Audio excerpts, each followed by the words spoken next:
today we came to the Museum of Future. So I've got this device which scans and then it shows some facts about the particular animal and the name. So let's scan one. So it's the national bird of US. It's a falcon, the peregrine falcon. So let's scan this animal.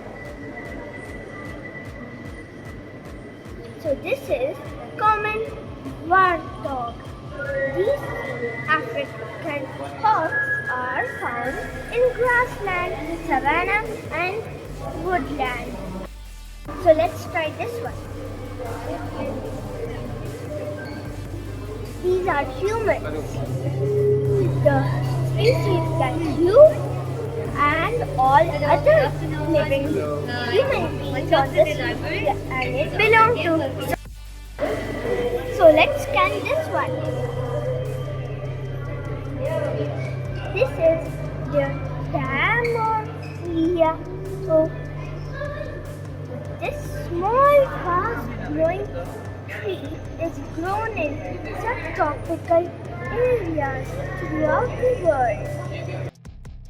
So I just now noticed that when we scan, the color of it changes like this. See, it's changed, but all other are same color. So a cyber dog is a thing which uses ML and AI. The interest and demand for bio-inspired four-legged robots has grown exponentially over the last few years, making this technology more accessible and affordable. How smart will our homes be? Cubo AI plus Smart Baby Monitor, a future invention. How will we make paintings?